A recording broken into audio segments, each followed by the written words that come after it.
My name is McHale, and this is my presentation. It's depression, anxiety, and mental health, and video games can help people. Next slide, please. So video games are fun and addictive, as we've seen.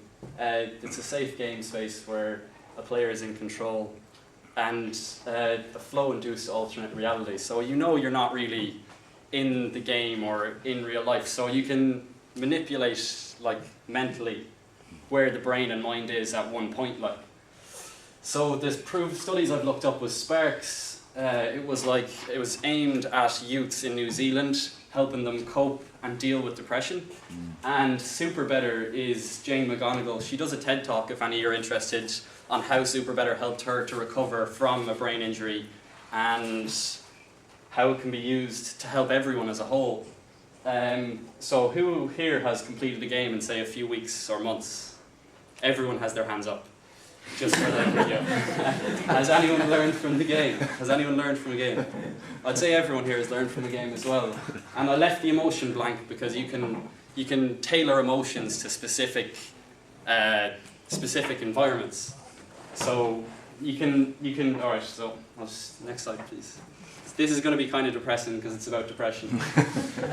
Say 300,000 people in Ireland are depressed. That's 1 in 10. And there's negative implications about it as well. So say if a parent is depressed in a household, their child is 8 times more likely to be depressed. Over 350 people worldwide suffer from depression, and that's from a fact sheet in 2015 by the World Health Organization. So it is a serious problem. 90% of people who commit suicide have had mental health problems, and the most common one is depression. So it is a factor in our lives, and it is the second leading cause of death among 15 to 29-year-olds. So that's us in this room right now. And in some countries, fewer than 10% people get the treatment they need. These facts are from the HSE and the World Health Organization, so I'm not just making up a load of figures. So how can we as game developers help the population as a whole improve mental health? Well, the first thing we have to do is understand how people think. And people think in certain ways, like a really fast processor. Your brain asks a lot of questions very quickly at once. So you create a mental map in your head. Like, say if someone asked me to get a coffee, if someone random asked me to get a coffee, I'd be like, no. But I'm asking myself, do I know this person? How do I like them? What will my interaction with these person be? Your brain answers all these questions really quickly. And when you're depressed or anxious or have a mental health problem, it changes the way your brain interprets and creates and understands these problems. So knowing how people think, this is really, really basic, just so you know, I'm no psychology. And the 4 main types of thinkers are visual, external auditory, internal auditory, and physical. So you can kind of gauge, external auditory is listening to someone, physical is doing it yourself, visual is something else. So again, how can we help? Knowing that people think a certain way, how can we as game developers help? And that's through cognitive behavioural therapy. It'll apply to games in the next few slides. So the Royal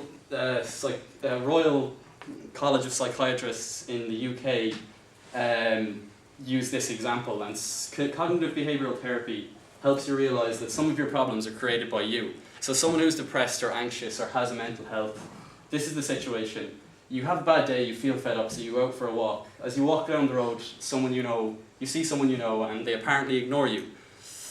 A bad and unhelpful thought is, they ignored me, they don't like me, you feel low and rejected, so you go home and you feel sick. And helpful thoughts are, they look a bit wrapped up in themselves, I wonder if there's something wrong. Positive thoughts rather than negative feelings. And if you this is the process through CBT. So the first one is cognitive reconstruction, and the second one is behavioural activation. And this is just discussing problems faced in daily life, breaking them down into smaller problems and discussing them with the person. Positive reinforced learning is just going through problems that someone faces and just reinforcing them not to think in a bad way. And behavioural activation, these are the 2 main parts of cognitive behavioural therapy, is social encouragement. So encouraging a person to go out and be social.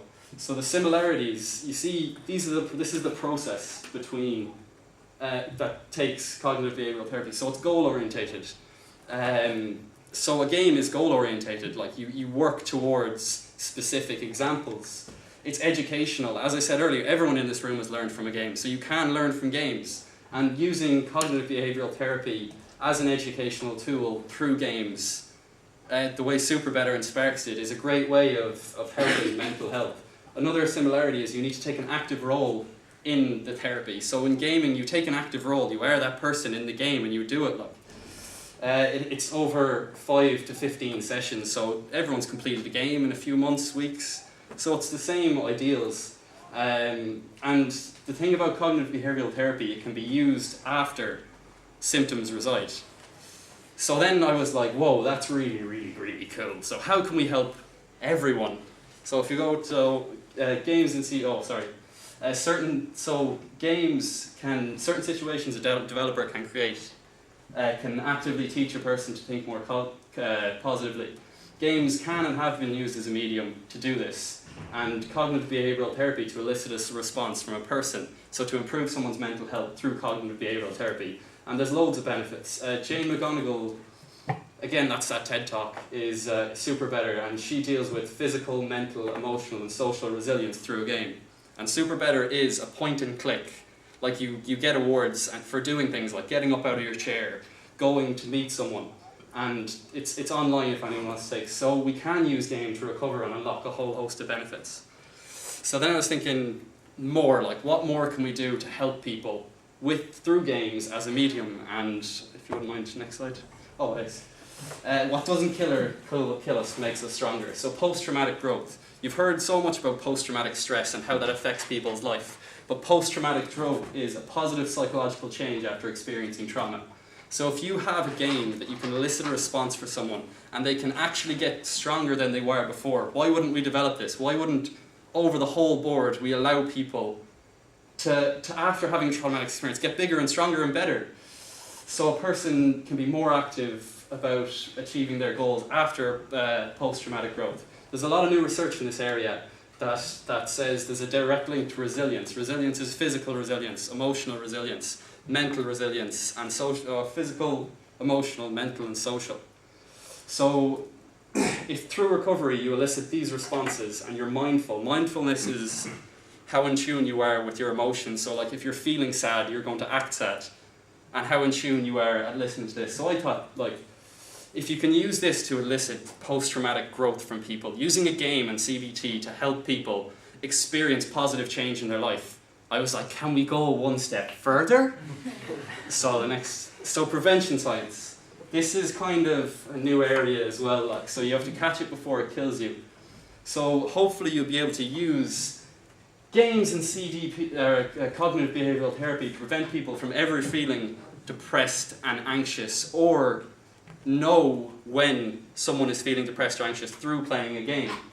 Using CBT or cognitive behavioural therapy in games to teach about mental health. So you download, say, this app on your phone. This is just theory now, and you play through it, and it allows you to talk about your feelings, and if you need help, can put you in contact with someone. That's what Jane McGonigal did with Super Better, and it's hopefully the theory that I'll be writing about. And using games to help to recognise a person from suffering from mental health problem. The prevention science, it's kind of from that billions and change. It's an external heart that pumps blood around your body. And so the next slide, my essay title is The Theory of Using Video Games and Cognitive Behavioural Therapy to Actively Improve a Person's Mental Health, specifically regarding persons with mild depression or anxiety. So effectively you're talking about affective games. Yeah. So you see that as a possible future, a definite possible future direction of gaming. Yeah. The problems in depression is self-diagnosis. You start off with the CBT, like cognitive reconstruction. Typically a person doesn't know they're depressed until they've come out of depression, or it's been diagnosed by another. Well, it's the whole idea of how you think about yourself. So if you don't know you're depressed, you can download this game and it'll take you through, like Why would I? Because it'll be fun. Because it'd be something that everyone could do, and if everyone was like, oh, this will help me deal with my mental health, and say I did it, and Steph did it, and then Jake did it over there, just because we wanted to see what our mental health was like, and then you'd realise if you were depressed, it's more of a medium to elicit a response from people than saying, are you? You know, it's you telling me if you are, not me, and it's that medium, as opposed to are you depressed? In front of a group of people, and you're like, nah. You know, it's that like security that you have in your safe game space with your flow. So you're kind of taken out of your normal mental, like how you're like shielded, and you go into this flow and this alternate reality where you can elicit a response from a person without them knowing. Because we've seen through addiction and through like even advertising and stuff, you can tell people what they want or what people need through how they respond to certain situations.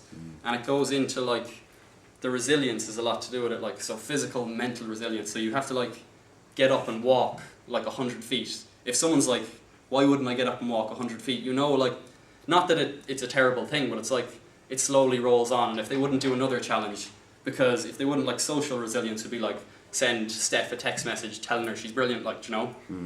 That was kind of a bit weird, but still, we'll go with it again. But it's like, why wouldn't you do that? And it works on the inference as opposed to the actual action. Yeah. The New Zealand one, Sparks, was a couple of years old now. Yeah. Hugely successful. In New Zealand, which is Yeah. the highest rate of suicide in the world.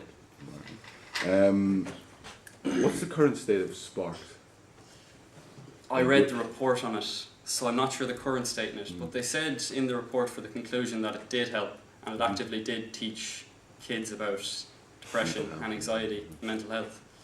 I'm not sure the Is there actual a state. new iteration coming out? Super Better was the most recent one I've seen, but it's not really a 3D interactive game as such. It's more of a point and click adventure where you log your times and what you did and stuff.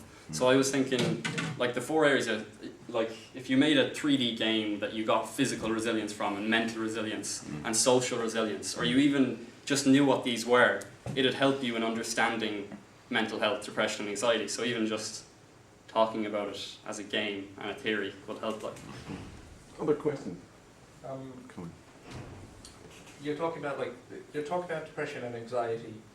Would you at all be covering kind of social anxiety in your report? Yeah, and sad syndrome and stuff. I just took depression there as like that's a the most important specific. thing to really talk about. Yeah, as just because that was a specific one. But I'm doing anxiety, and that's why depression, anxiety, and mental health. So Yeah. I'll touch on a few different areas. Other questions? Is everyone significantly depressed? Well done, Patrick. Excellent.